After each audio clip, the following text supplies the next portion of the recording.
नमस्कार, आप देख रहे हैं हिंदुस्तान मेल न्यूज और आइए रुक करते हैं आज की खबरों की ओर। रविशंकर प्रसाद ने कहा, इंदौर बहुत प्यारा शहर है। साथ ही राहुल गांधी पर कंस तजते हुए कहा कि खुद किस मेरिट पर नेता बने।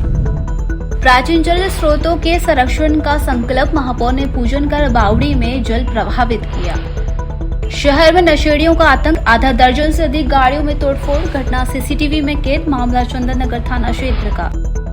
इंदौर बाल संप्रेषण गृह से नाबालिग फरार, दीवार का रोशनदान तोड़कर भागी, पुलिस तलाश। घर के सामने कचरा फेंकने से प्रताड़ित होकर खुदकुशी, 6 साल बाद मामला दर्ज। हीरानगर थाने में प्रकरण दर्ज। इंदौर पहुंचे ऑल इंडिया बंजारा समाज संघ के कार्यकारिणी अध्यक्ष। स्वच्छता अभियान की सराहना। फूटीकोटी चौराहे पर संत श्री सेवालाल जी महाराज की प्रतिमा स्थापित हुई। भोपाल के इलेक्ट्रोलॉजिकल पार्क में भीषण आग रात 1 बजे लगी, सैकड़ों पौधे झुलसे। ओडिशा के व्यक्ति ने ट्रैवल संचालक से लाखों की धोखाधड़ी, गांधीनगर पुलिस ने मामला दर्ज किया। पूर्व केंद्रीय मंत्री रविशंकर प्रसाद ने इंदौर प्रवास के दौरान मध्य प्रदेश के बजट पर एक बैठक की और जनता से चर्चा की। उन्होंने कहा कि वह इंदौर की जनता से संवाद करने आए हैं और सराहना करते हुए इंदौर को बहुत प्यारा शहर बताया। उन्होंने कहा, राहुल गांधी पर तंज कसते हुए कई बात कही। बीजेपी नेता रविशंकर प्रसाद ने राहुल गांधी के देश में मेरिट नहीं वाले बयान पर तीखी प्रतिक्रिया दी है। उन्होंने सवाल किया कि राहुल गांधी खुद किस मेरिट पर नेता बने। साथ ही तंज कसते हुए कहा कि उन्हें होमवर्क करना चाहिए और सोशल मीडिया टीम बदलनी चाहिए। उन्होंने कर्नाटक में ओबीसी वर्ग के 4% आरक्षण में बदलाव पर भी आपत्ति जताते हुए कहा कि उपासना पद्धति के आधार पर आरक्षण देना सुप्रीम कोर्ट के फैसलों के खिलाफ है और यह ओबीसी वर्ग के अधिकारों का हनन है। राहुल गांधी से पहला मुझे सवाल ये करना है, भाई राहुल गांधी जी, आप किस मेरिट से विपक्ष के नेता बने हैं? पहले अपना मेरिट तो बता दीजिए। अगर आप किसी मेरिट से बने होते तो मेरिट के बारे में सवाल करते। तो अगर मेरिट के नियमों का सरासर अवहेलना की गई है तो उनकी खुद की नियुक्ति में की गई। मैं हमेशा कहता हूं, आज इंदौर की प्रेस के सामने भी कह रहा हूं, मैंने संसद में कहा, राहुल गांधी होमवर्क नहीं करते। उनको कौन पढ़ाता है? उनका ट्यूटर बदलना चाहिए जो भारत की सही जानकारी उनको दे, या फिर वो घोर माओवादियों के प्रभाव में है। फिर भी वोट बैंक के लिए कहां तक जाएंगे आप? ओबीसी मिलता है तो ओबीसी कैटेगरी में कोई मुस्लिम ओबीसी के लोग हैं तो चले आ सकते हैं, वो बैकवर्ड के रूप में आते हैं, मुस्लिम के रूप में नहीं आते। तो इस प्रकार से ये वोट बैंक की लालसा कहां तक चलेगी? कांग्रेस पार्टी कहां सिमट गई? हम लोग कहां से कहां पहुंच गए? फिर भी क्या शाहबानो, क्या 3 तलाक, कांग्रेस वहीं खड़ी है। तो लगता है कांग्रेस पार्टी अपना वजूद कंप्लीटली खत्म करेगी क्या? वोट के लिए अब कहां तक जाएंगे? विश्व जल दिवस के अवसर पर इंदौर नगर निगम द्वारा प्राचीन जल स्रोतों के जीर्णोद्धार एवं अमृत मिशन कार्यक्रम का आयोजन किया गया। इस अवसर पर महापौर पुष्यमित्र भार्गव एवं निगम आयुक्त शिवम वर्मा ने वार्ड 9 की स्कीम 51 में संगम नगर कलश पूजन कर पारंपरिक बावड़ी में जल प्रवाह किया।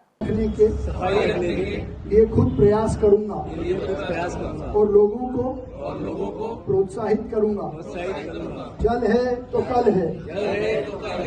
गंगा जमुना सरस्वती के संगम के जल को उसमें प्रवाहित कर जल संरक्षण और साफ जल कुएं बावड़ी में रखने का, पुराने प्राचीन जो हमारे पानी के स्रोत हैं उनको संरक्षण करने का अभियान इंदौर ने शुरू किया है। कल माननीय मुख्यमंत्री डॉक्टर मोहन यादव जी ने गंगा जल संवर्धन अभियान जो पिछले साल भी हुआ था उसको फिर से शुरू किया है।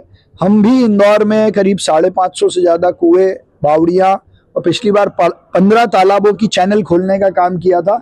इस बार बचे हुए जो हमारे 10 तालाब है उनकी चैनलों पे हम काम करेंगे। इंदौर में फिर एक बार नशेड़ियों ने पश्चिमी क्षेत्र में आतंक बरपाया और वाहनों के कांच फोड़ दिए। जब रहवासी जागे तो पूरे मामले में पुलिस को सूचना दी गई और तोड़फोड़ की वारदात सीसीटीवी कैमरे में भी कैद हुई है। इंदौर में नशेड़ियों पर पुलिस कितनी भी सख्ती क्यों न कर ले, लेकिन वे गैंग बनाकर आपराधिक घटनाओं को अंजाम देने से बाज नहीं आते।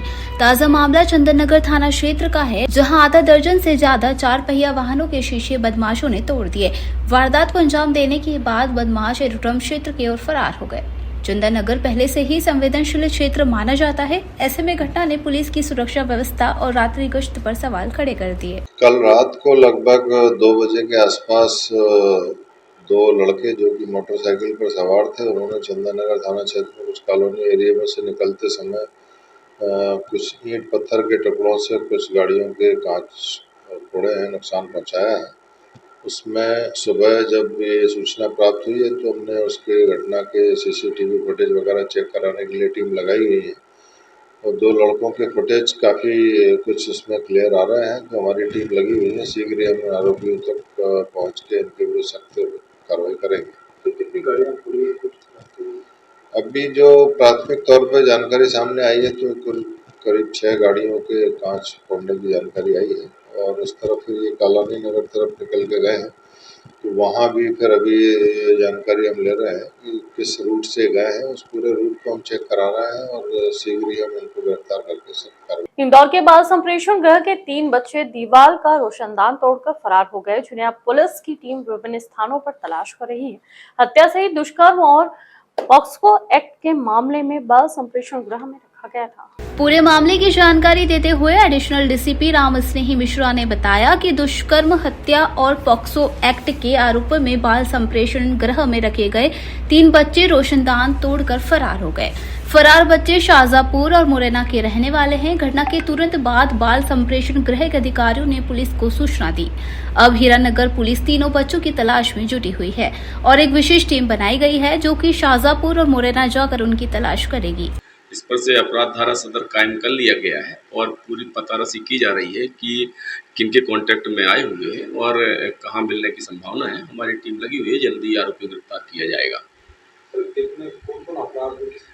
ये बेसिकली काफ़ी गंभीर अपराध हैं, उसमें से 2 लोगों के खिलाफ पॉक्सो और 376 जैसे अपराध कारित किए गए हैं। एक आरोपी के द्वारा 302 जैसा गंभीर अपराध कारित किया गया है और ये सारे के सारे अपराध नाबालिग की स्थिति में किए गए हैं और वर्तमान में सजायाबी लोग हैं जिनको यहाँ बाल संप्रेषण गृह में रखा गया था।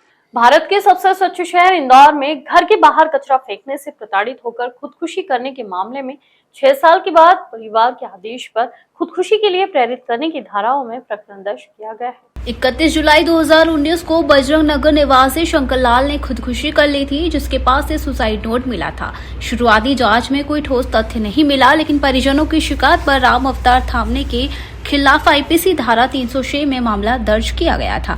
आरोप है कि आरोपी शंकर लाल के घर के बाहर कचरा फेंकता और झूठे आरोप लगाता था, जिससे वह मानसिक रूप से परेशान होकर खुदकुशी करने पर मजबूर हुआ। पुलिस ने अब 6 साल बाद मामले की दोबारा जांच शुरू की है। हाँ, ये पूर्व में एक मर कायम हुआ था 2019 में और जिस पर से जांच के आधार पर और उसको नस्तीबद्ध किया गया था मर को। अभी जो मृतक थे उनकी बहन के द्वारा एक परिवाद न्यायालय में प्रस्तुत किया गया था। उस परिवाद के आधार पर अपराध धारा 306 का मामला पंजीबद्ध किया गया है और विवेचना में लिया गया है। क्या आधार रहा? आधार उसमें एक सुसाइड नोट की बात आ रही है कि सुसाइड नोट था और मृतक के द्वारा ये उसमें लिख किया गया था कि कचरा डाल करके और मुझे मानसिक रूप से मेरा पड़ोसी हर रोज प्रताड़ित करता है, इस कारण से वो मौत को गले लगा रहा है। ऐसे अभी कुछ तथ्य की बात आई हुई है, बाकी उसकी संपूर्ण विवेचना की जाएगी, सारे तथ्यों को शामिल किया जाएगा। भारत के सबसे स्वच्छ शहर इंदौर की स्वच्छता और सुंदरता को निहारने के लिए तमाम राज्यों के सांसद और विभिन्न संगठनों के प्रतिनिधि पहुंचते हैं और इसी के तहत ऑल इंडिया बंजारा सेवा संघ के कार्यकारिणी अध्यक्ष एवं गुलबर्ग के पूर्व सांसद डॉक्टर उमेश यादव भी इंदौर पहुंचे और यहां पर उन्होंने स्वच्छता को लेकर खूब प्रशंसा की। इंदौर पहुंचे ऑल इंडिया बंजारा सेवा संघ के कार्यकारिणी अध्यक्ष एवं पूर्व भाजपा सांसद डॉक्टर उमेश यादव ने कहा कि भाजपा शहर को नई ऊंचाइयों तक ले जा रही है और बंजारा समाज इसके साथ है। उन्होंने बताया कि फूटी कोठी चौराहे का नाम संत श्री सेवालाल जी महाराज के नाम पर समर्पित किया जाएगा और उनकी प्रतिमा स्थापित होगी। इस दौरान उन्होंने विकास कार्यों का अवलोकन किया, बंजारा समाज को संबोधित किया और महापौर से मुलाकात भी की। मैं सारे हिंदुस्तान के बंजारा समाज की तरफ से मैं मध्य प्रदेश सरकार, हमारे मोहन यादव जी को, शिवराज सिंह चौहान साहब को, हमारे महापौर मेयर श्री पुष्पमित्र भार्गव साहब को, सबको मैं धन्यवाद करता हूँ, क्योंकि सेवालाल महाराज सारे हिंदुस्तान में बंजारा समाज के बारे में और अन्य समाज के बारे में आज बहुत अच्छे से काम किया है। भोपाल के लाहौरपुर स्थित इकोलॉजिकल पार्क में आग लगने से सैकड़ों पौधे झुलस गए। शनिवार सुबह तक आग धधक रही थी, जिससे रहवासियों ने बुझाया। वन विभाग का इकोलॉजिकल पार्क 1500 हेक्टेयर एरिया में फैला है। यहाँ सुबह शाम हजारों लोग घूमने पहुंचते हैं। आसपास हरियाली सबका मन मोह लेती है। शुक्रवार शनिवार की दरमियानी रात पार्क में आग लग गई। इससे सैकड़ों छोटे छोटे पौधे झुलस गए। रात करीब 1 बजे लगी आग को लोगों ने देखा और तुरंत फायर कंट्रोल रूम को सूचना दी। फायर फाइटर्स ने 3 घंटे में आग बुझाई। प्रत्यक्षदर्शी उमाशंकर तिवारी के मुताबिक पार्क में फैले कचरे के कारण आग लगी, लेकिन नगर निगम और वन विभाग लापरवाह बने हुए हैं। हर साल यहाँ नरवाई या कचरे से आगजनी होती है। समाज सेवी तिवारी ने डीएफओ लोकप्रिय भारती और निगम के अपर आयुक्त देवेंद्र सिंह चौहान से समाधान की मांग की है। इंदौर में रहने वाले ट्रैवल संचालक की पहचान उड़ीसा में रहने वाले एक कारोबारी से हो गई और इसी का फायदा उठाकर उड़ीसा के रहने वाले कारोबारी ने शेयर बाजार में अच्छे मुनाफे का लालच देकर लाखों रुपए की धोखाधड़ी को अंजाम दिया। एडिशनल डीसीपी राजेश दंडोतिया ने बताया कि ओडिशा निवासी विनय मेहरा अक्सर इंदौर आता था और गांधीनगर के ट्रैवल संचालक सुनील से उसकी जान पहचान हो गई। विनय उज्जैन दर्शन के लिए सुनील से किराए पर गाड़ी लेता था, जिससे उसने विश्वास बना लिया। बाद में शेयर बाजार में इन्वेस्टमेंट के नाम पर सुनील से 4 लाख से ज्यादा की रकम ऑनलाइन ट्रांसफर करवा ली। अब विनय का नंबर बंद आ रहा है। जानकारी के अनुसार विनय मेहरा और उसकी पत्नी ने कई लोगों के साथ धोखाधड़ी की है। पुलिस पूरे मामले की जांच कर रही है। साथ ही फर्जी कंपनी बनाने की आशंका पर भी जांच जारी है। किराए पर ली जाती थी, तो इस वजह से क्योंकि उसका टैक्सी का काम है, ट्रैवल संचालक है, तो वो गाड़ी किराए पर देता था। इस वजह से उसकी जान पहचान होगी। तो उसके द्वारा बताया कि मैं शेयर में इन्वेस्टमेंट कराता हूँ, मुझे काफ़ी अच्छी नॉलेज है और तुम्हें प्रॉफिट मिल जाएगा। तो मैं उसकी बातों में आ गया और लगभग 4,14,000 रुपये मैंने उसको ट्रांसफ़र कर दिए अलग अलग समय में। फिर उसके बाद उसका मोबाइल बंद हो गया है। फिर जब मैंने उसका सोशल मीडिया प्लेटफॉर्म पर जब उसका कंपनी का नाम देखा तो 50 डिग्री उसने कंपनी खोली है। उसने कई लोगों के साथ फ्रॉड किया है। वो और उसकी पत्नी, इन दोनों ने कई लोगों के साथ फ्रॉड किया। तो फिलहाल धोखाधड़ी की विभिन्न धाराओं में थाना गांधीनगर में केस रजिस्टर कर लिया गया है। इन्वेस्टिगेशन जारी है।